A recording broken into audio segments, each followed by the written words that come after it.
বাংলাদেশের জার্সি পরে বাংলাদেশের পতাকা বহন করার কোনো নৈতিক অধিকার তার নেই। সাকিব আল হাসানকে খেলতে না দেওয়ার কারণে তার ভক্তরা গিয়ে 1000 কোটি টাকার দুর্নীতির অভিযোগ করলো এবং গতকালকে সারাদিন সেটা নিয়ে সব মোটামুটি মিডিয়ায় এক ধরনের মিডিয়া ট্রায়াল চললো। আমার জানা মতে মামলা না, দুদকে কিছু অভিযোগ গেছে। আজকে আমিও সংবাদ মাধ্যমে দেখলাম যে দুদকে কোনো একজন ক্রিকেট প্লেয়ারের ভক্তরা গিয়ে মব তৈরি করে সেখানে অভিযোগ দিচ্ছেন।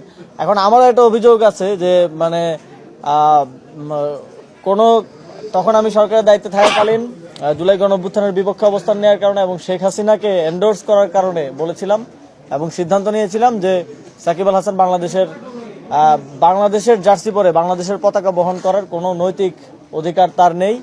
এখন সেটা যদি দুর্নীতি হয়, কাউকে যদি খেলতে না দেওয়া দুর্নীতি হয়, তাহলে সেটার জন্য আমার শাস্তি হোক, আমার কোনো সমস্যা নেই। এখন আমাদের আসলে খুবই হাস্যকর হয়ে যাচ্ছে বিষয়গুলো।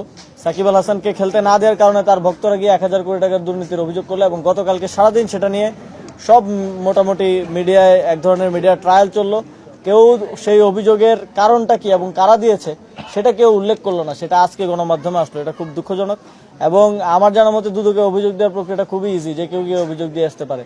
কিন্তু তারপরেও তাদেরকে কেন সেখানে মব তৈরি করতে হলো বা সেখানে কেন এইভাবে লোকবল নিয়ে, আমার ধারণা হচ্ছে এর পিছনে কোনো ধরনের উস্কানি অথবা ইন্ধন আছে। কোনো যদি সুস্পষ্ট কোনো এই ধরনের হাস্যরসাত্মক অভিযোগ ছাড়া যদি কোনো সুস্পষ্ট কারো অভিযোগ থাকে, আমি মনে করি সেটা সে করতে পারে। এটা গণতান্ত্রিক দেশে সবার সে অধিকার আছে। কারণ যদি আমার থেকে কোনো কিছু জানার থাকে, আমিও সেটা স্পষ্টভাবে, আর এখানে গোপনীয়তার কিছু নেই, সেটা স্পষ্টভাবে বলার জন্য প্রস্তুত আছে এবং সহযোগিতা করতে প্রস্তুত আছি।